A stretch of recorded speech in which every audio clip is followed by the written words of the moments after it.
Boa tarde, queridas e queridos. Tô sumida há algum tempo do canal, né? Como vocês perceberam. Ao longo das últimas semanas foram muitos processos de adaptação nas nossas vidas aqui. E atualmente, como vocês também podem perceber, porque estão vivendo o mesmo momento, nós estamos aí com essa situação de confinamento, né? Necessária por conta dos cuidados de prevenção, né, à contaminação desse vírus aí, o coronavírus, né, que já vem sofrendo mutação aí, né, ao longo das contaminações, desde que ele surgiu aí há cerca de 2 meses lá na Europa, e ele chegou no Brasil. A gente já sabe que a maioria dos estados brasileiros já tem casos. Então, de fato, é muito importante que nesse momento a gente consiga se manter o máximo possível a salvo, né? Ou seja, dentro das nossas possibilidades, da gente poder se manter em reclusão mesmo, em casa, né? Observando ao máximo todo o rigor com relação à higiene, com relação ao cuidado toda vez que for estritamente necessário sair à rua, né? Como é o caso muitas vezes quando os alimentos começam a acabar, quando é preciso a compra de alguma medicação, enfim. Eu já comecei entrando nesse tema do coronavírus porque eu sei que hoje é o grande motivo das nossas preocupações, né? Hoje tem sido uma pauta aí premente nos nossos debates, nas nossas conversas, tem sido motivo de grande preocupação, principalmente para aquelas pessoas que têm ao seu redor pessoas que fazem parte do grupo de risco, né, dos chamados grupos de risco, que, né, de acordo com o que tem sido veiculado aí pelos governos e pelos órgãos internacionais, né, os grupos de risco aí estariam associados às pessoas idosas, né, com mais de 60 anos, especialmente aquelas que já têm alguma comorbidade, ou seja, já tem alguma doença respiratória, ou alguma doença crônica, ou alguma doença que enfraqueça o sistema imunológico. Eu, lactante, me enquadro no grupo de risco, as gestantes também se enquadram no grupo de risco, e essas pessoas que têm essas doenças, né, que têm já alguma deficiência prévia aí do sistema respiratório, enfim, já tem algum enfraquecimento aí do corpo, aí, das defesas do corpo também.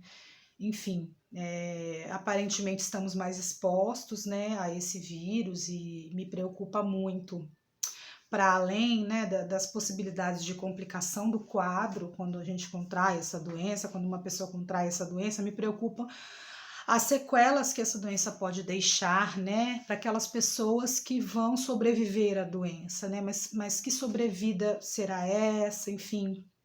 Tenho pensado muito sobre isso, né? Porque a gente viu que houve aí um movimento em massa dos mais jovens dizendo que, mas isso eu não devo me preocupar porque ele só está afetando mesmo os mais velhos, então mesmo se eu pegar essa doença não vai dar nada, né? Eu sou forte. E a gente ouviu inclusive um pronunciamento do presidente, né, dizendo que ele, por ser atleta, por ter um histórico de atleta, estaria menos propenso a ter a doença, ou se tivesse a doença, que ele reagiria bem. Mas eu acho um grande equívoco, né, falas dessa natureza, porque a gente de fato não sabe ainda quais são os efeitos dessa doença ao longo prazo, né? Ou seja, a gente sabe que o agravamento do quadro dessa doença gera uma situação que eles têm chamado de fibrose pulmonar. Eu não entendo, não sou médica, não trabalho com epidemiologia, não sou especialista na área, mas me parece que fibrose pulmonar não é algo interessante da gente conviver, né, ao longo da nossa vida. Então, eu acho que a gente tem que ter muita cautela, não só com as medidas que a gente está tomando, né, com relação à nossa saúde e à saúde da nossa família, mas também com os discursos que a gente faz circular, né? Quais discursos eu estou reproduzindo, se eles têm produzido efeitos de cuidado e de saúde, ou se eles têm produzido efeitos de terror, medo ou mesmo inércia, ou mesmo uma certa anestesia diante do que está acontecendo, né? Então, acho que a gente tem que ter cautela, a gente tem que ser prudente, a gente tem que fazer tudo que tiver ao nosso alcance para conseguir manter a nossa saúde, a saúde da nossa família, nossa segurança, né? Mas sem tirar o pé do chão e sem entrar em desespero, né? Porque a gente já tem visto aí que a doença, ela tem produzido aí muitos efeitos para a saúde mental das pessoas, né? E a gente precisa conseguir lidar com essa situação, que é uma situação, acho que, muito inesperada, né? Eu não imaginava que viveria algo dessa natureza, e que muitas vezes coloca a gente num lugar de ansiedade tão grande que a gente não consegue lidar com todos os sentimentos que se depreendem dessa experiência e acabamos, então, ficando aí com um sufocamento, né? Ou enfim, enfrentando dificuldades do ponto de vista psicológico também, né? E aí a questão física, ela vem junto sempre com os efeitos psicológicos dessas situações que invadem a nossa vida, né? E que nos obrigam a pensar formas outras de viver e conviver em sociedade. Então, aqui em casa, eu tive a liberação do trabalho uma semana, né? Eu queria fazer um vídeo para vocês contando do meu retorno ao trabalho.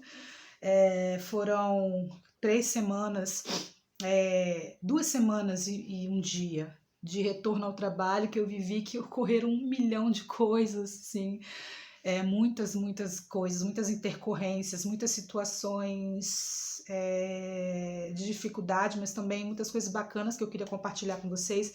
E aí eu vou fazer isso num momento oportuno mais à frente, mas me vejo agora nesse momento impelida a falar um pouquinho sobre essa situação que a gente está vivendo, né? Ou seja, eu acho que em casa eu tive a liberação do trabalho, né? Minha mãe está aqui comigo e com o meu filho. Minha mãe é idosa, né? Apesar dela ter uma saúde muito boa e ser uma mulher muito ativa, né?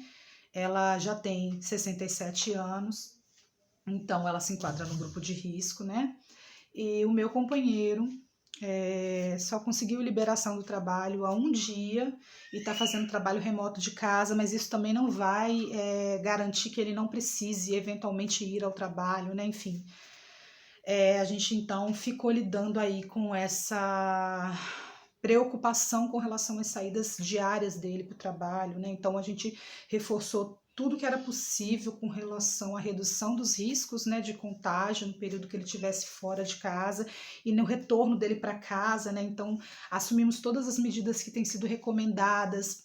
Assim que ele chegava em casa, ele já tirava a roupa ia direto para lavar, os sapatos ficavam na entrada, a mochila na entrada, chaves e celulares também, e ele já ia direto para o banho, tomava um banho e só depois ele ia, então, circular pela casa e interagir com a gente, pegar nos objetos, a roupa diretamente lavada, celulares e chaves higienizados também imediatamente.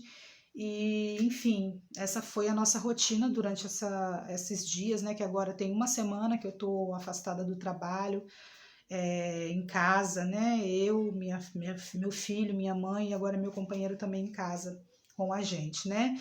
A gente fica aí pensando se nesses dias que a gente esteve em contato com outras pessoas a gente já não esteve exposto ao vírus, né? Mas não sei se é algo que ajuda a gente ficar pensando, porque pelo que se sabe, o vírus pode se manifestar em até 14 dias, né? E, por exemplo, crianças tendem a ser assintomáticas, né? Então, elas não apresentam os mesmos sintomas que os adultos, os mais velhos. Então, a gente tem tentado manter a calma, tentado manter uma certa rotina.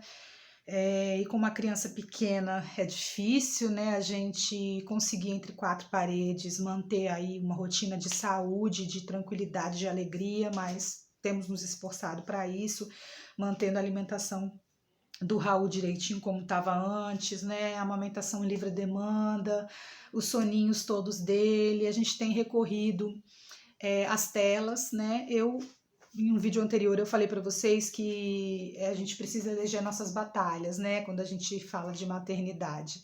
E o zero telas, né, zero telas, né, sem inserir nenhuma tela na criação do meu filho, foi algo que eu não consegui fazer, né, foi uma das batalhas que eu não comprei. No puerpério era o que me salvava muitas vezes, estando eu e meu filho aqui sozinha durante longas horas do dia, durante longos dias, meses.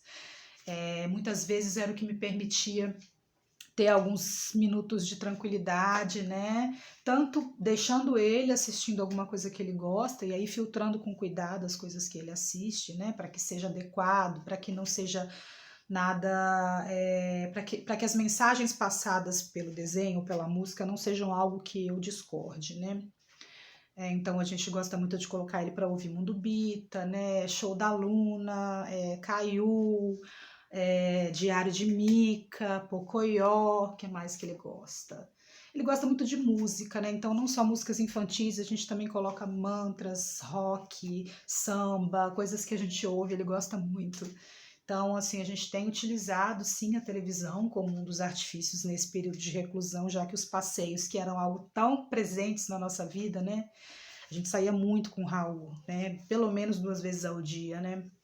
E agora não mais. Então, a gente fica pensando em formas de manter um ambiente tranquilo, alegre, leve, no meio dessa situação que é bastante preocupante e caótica, né? Enfim, eu queria que vocês comentassem aí como que tem sido, né, enfrentar essa rotina para casa de vocês. As pessoas me perguntam como que a gente tá e a minha resposta atual tem sido a seguinte. Nos primeiros dias eu fiquei desacreditando um pouco, né? Logo depois me dei conta da situação, que é muito grave, e aí comecei a ficar muito preocupada, muito tensa, acompanhando muito os noticiários, né? Lendo muito notícias a respeito. E aí comecei a me dar conta de que eu sou uma pessoa privilegiada e eu tenho uma casa, eu tenho água, eu tenho álcool, eu tenho sabão, eu tenho alimento na minha casa, eu tenho papel higiênico, eu tenho remédios, eu tenho uma máquina de lavar. Então, todas as condições necessárias para manter a minha família bem nesse período de reclusão, eu consigo reunir na minha casa. E essa não é a realidade da maioria dos brasileiros. Então, eu comecei a me dar conta de que toda a minha ansiedade, toda a minha angústia, elas precisam ganhar lugar, sim, né? Eu preciso deixar que elas se expressem na minha vida e dar lugar para esses sentimentos, para que eles façam algum sentido, né? Entender que a ansiedade ela é algo esperado nesse momento e eu fazer alguma coisa com essa ansiedade para que ela não me adoeça. Mas sair do lugar da reclamação, do lugar da queixa, né? Do lugar da reclamação de como que essa crise mundial está afetando a minha vidinha individual e começar a pensar que existe um número absurdo de pessoas que sequer têm água em casa, que sequer têm energia, que trabalha avulso, então já está sem dinheiro, já está sem comida. A gente já sabe que o número de casos de violência doméstica tem aumentado já nesse período de reclusão. Então, né, como é que essas mulheres vão chegar até os serviços para denunciar ou para receber o atendimento que elas precisam, estando em reclusão com seus maridos em situação de violência em casa com eles, né? Então, essas questões sociais todas que dizem mais dos efeitos que essa crise epidemiológica vai ter na vida de muitos e muitos brasileiros, né? É o que tem me feito sair um pouco desse lugar da lamentação e tentar buscar formas de agir, pelo menos até onde meu braço alcança, sabe? Para buscar produzir bem-estar e saúde entre as pessoas que eu amo e com as quais eu convivo, né?